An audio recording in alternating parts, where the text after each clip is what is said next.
coming toward her with a powder brush. The assistant backed off. "Scar," Jane whispered. Yeah, I know. I'm trying my best."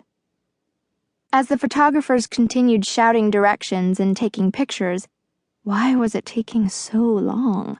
Jane kept her smile in place and resisted the impulse to touch her long, blonde, wavy hair, which felt stiff and weird from the insane amount of hairspray the pop TV stylists had subjected it to. Nor was she totally comfortable in her black ruffled dress by a new designer named Mario Nunez, which accentuated her 5'5", sort of in shape figure nicely, but made her feel way older than her 19 years. Nunez's publicist had worked it out with Jane's publicist. A free dress for Jane in exchange for publicity for Nunez. Jane could see the magazine caption now. "Jane Roberts rocks a Nunez strapless at the LA Candy premiere."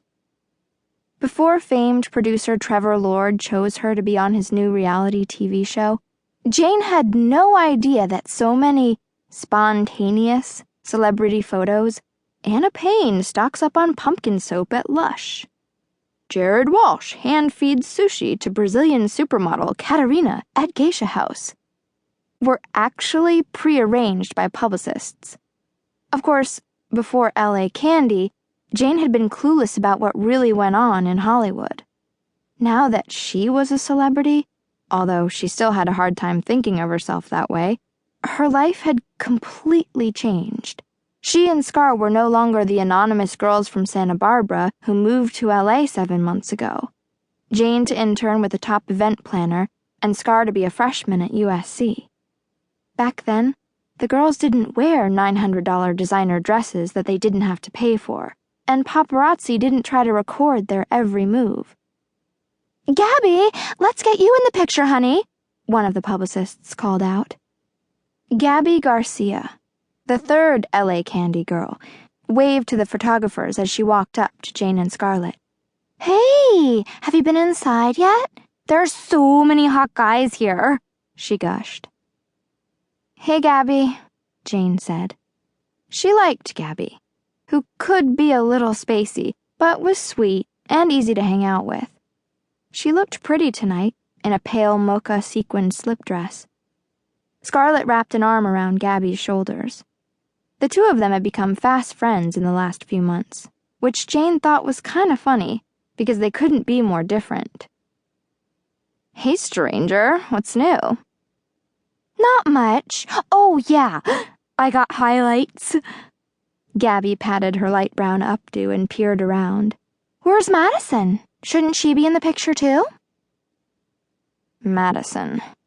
Jane pretended to adjust her dress in an attempt to mask her reaction to Gabby's comment. She couldn't let the photographers, or anyone else, see her lose her cool.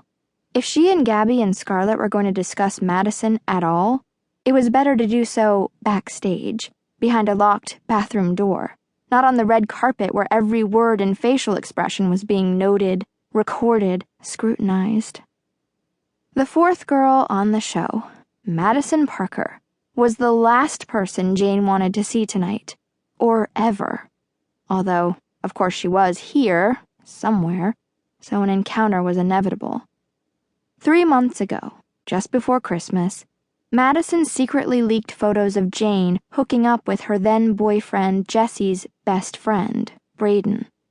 When the story broke in Gossip magazine, Jane almost had a breakdown, and Madison pretended to be a good friend and came to her rescue, holding her hand through the entire painful, humiliating ordeal.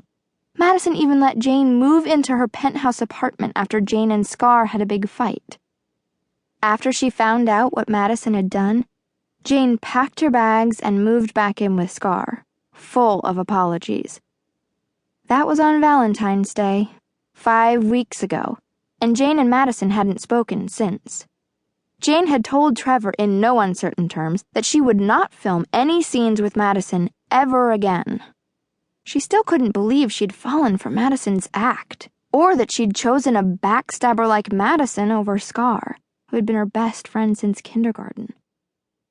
Scarlett squeezed Jane's hand and turned to Gabby.